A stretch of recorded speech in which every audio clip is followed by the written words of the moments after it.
What's up, guys? My name is Matt, and welcome back to my channel. Today, we're going to be talking about MLS roster rules. Because as a channel that mainly talks about Inter Miami, I do live streams on them with post game and pre game reviews, and we talk about news and all that sort of thing. Uh, I think it's important that people kind of understand the MLS roster rules, and GAM and TAM, DPs, international slots, and all that sort of thing, because it does get pretty complicated. So, we're not going to dive too deep into it, but I think I'm going to explain it and talk about it enough to the point where you can essentially just get a grasp of what it is and just have a pretty basic understanding of what the rules are. So hopefully I don't just really confuse you and throw you off completely. It's really important that I don't over explain a lot of these rules because, like I said, the more I explain it, the more complicated it's going to sound, but I promise it's simpler than you may think. So let's get into the first thing, which is designated players. I think this is the biggest thing that the MLS has. Designated players, or DPs, is essentially franchise players.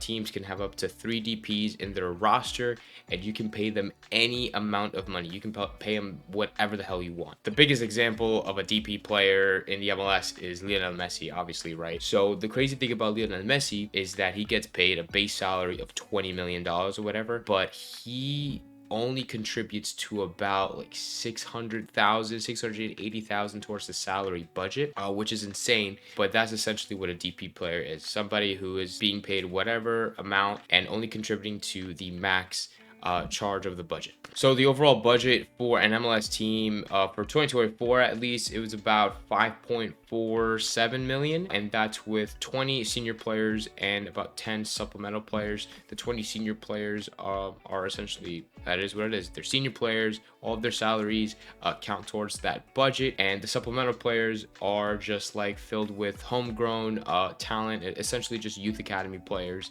and none of their salaries count towards the 5.47 mil. So a DP player counts towards the senior roster slot, right? So if it's a DP player and he's getting paid like 20 million, he's only going to contribute about 680,000 to the budget. And DPs can be of kind of whatever age, but if they're over the age of 24, then they count as the max for the budget. If they're 23 and younger, they occupy about 200,000 toward the budget, and then for 20 and younger, it's going to be about 150,000. What's very interesting is that in like the middle of the year in 2024, around the summertime, the MLS like changed their rules and they created a new like roster construction type of thing.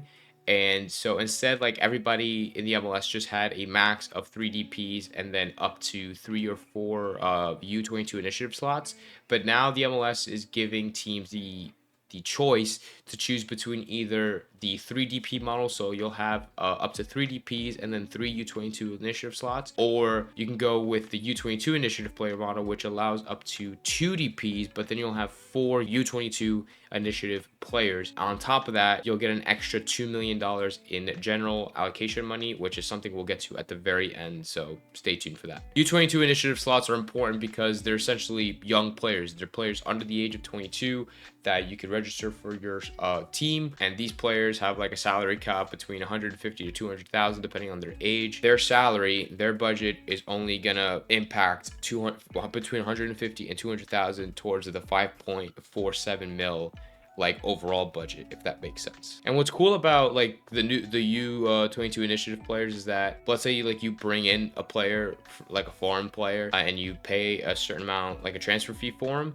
That transfer fee doesn't count towards the budget, so like it completely like just disregards how much you spend on him. Like, for example, for Inter Miami, when they signed El Toto Alvarez for like 6, 7, 8 mil, essentially the most expensive center back in MLS history, only 200,000 is being counted towards the salary budget. And same thing when we bought like Facundo Farias, only 200,000 is going towards the cap, like, even though we spent like millions of dollars on these players. Let's talk about international roster slots. So each team starts off with roughly like 8 international roster slots, and I say roughly because it changes every time, and this is actually something that is tradable. You can trade international roster slots with other teams in the league. For example, for Inter Miami in this last season in 2024, they paid Colorado Rapids about $100,000 in GAM and general allocation money for an international roster slot for the year of 2024. So instead of having, let's say they started out with 8 for that year, which they should have, they'll have 9 after they paid Colorado Rapids 100 grand. International slots are pretty interesting because obviously international roster slots are occupied by foreign players, so players that have come from Europe or South America or whatever, and they take up that slot. But let's say a player comes in from Europe, or like let's say Argentina, because Inter Miami are getting every player from Argentina. So let's say we bring in somebody from Argentina and they end up getting a green card. They don't actually take up an international roster slot. Instead, they take up as like a homegrown or like a domestic player, which is great. This is important because international roster slots reset after every year. So it's not like you're keeping your So let's say you traded, let's say you wanted, let's say you started off the 2024 with 8 international roster slots, and then you traded 2 teams for 2 more slots. In 2025, you lose those 2 slots. You don't keep those slots. Those are lost. So if you bring in a player from Argentina and they're able to qualify for a green card and then not take up an international roster slot, that is something that you can sell. Like you can sell that slot to another team for money and then use that money to either buy down their contract or just increase your salary budget cap. It's like a whole thing. Like I said, I'm not going to over explain it because we're going to go pretty deep in a rabbit hole. So a lot of teams just have the strategy of either filling up their team with international players or bringing in international players who can qualify for green cards and then just selling off their international roster slots for GAM for their budget. Inter Miami is a team that need international roster slots. They have a heavy international team, obviously with Messi and Suarez and Busi and Jordi. Those are all international players, and they don't qualify for green cards. So they're going to need all the international roster slots they can get. So essentially what GAM is, what general allocation money is just literally the most basic way to explain it is just extra cap space. So each team is supposed to be given like about $2 million a year in GAM, and with TAM, it doesn't really matter. We're gonna just kind of skip over TAM. TAM is not tradable, by the way, but GAM is. It's a whole thing. We're not going to talk about TAM. GAM is what you want to know. General allocation money is used to, you can trade players for it, you can buy down contracts, and with GAM, you can essentially like double your budget. So in 2024, the team started out with a 5.4 mil budget.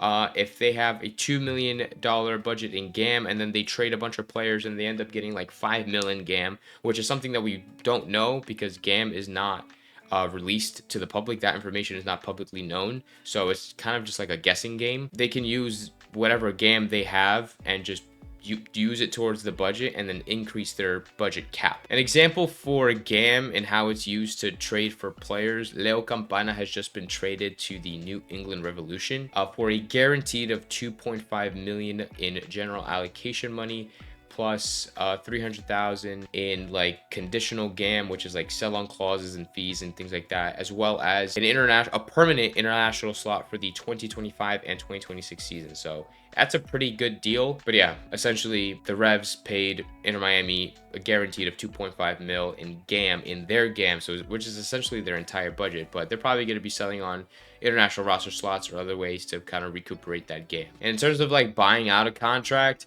there's a limit to 1 per season. Like a team can buy out somebody's contract just as kind of like a get out of jail free card, if you want to say. Like if a team really wants to get rid of somebody, they'll buy out their contract so that they'll still pay them, but their salary won't contribute to the budget charge at all, and eventually they'll move on the player to another team. They'll try to get rid of them. In all honesty, I think that's probably the best way I could explain these rules in the most basic way possible. It obviously goes way more in depth, but I don't want to get too much into it because, like I said, we will go deep into a rabbit hole that I feel like not a lot of people want to go to. But just to kind of get the hang of things, and hopefully you kind of learn something from this video and me explaining these roster rules, because now that the 2025 season is approaching, we're gonna have to, kind of know this stuff, because the January transfer window is gonna open up around the end of January, and that's gonna last until about March, I believe. And then the secondary window opens in the summertime, and I think around June or July. So if you have a team in the MLS that you follow, either you'd like to follow, and they're talking about GAM and they're talking about international roster slots, and you didn't know, now you know. But of course, if you guys have any questions about any of the rules that I just explained, or if you want me to go more in depth in another video, just let me know in the comments down below. I'll be more than happy to answer your question in the comments, or I'll make a whole video about it. Like I said, hopefully you did learn something, even if it was just like a little bit. And yeah, I appreciate you for watching this video. I hope you guys have a very Merry Christmas and a Happy Holidays, and hopefully I'll see you guys in the new year.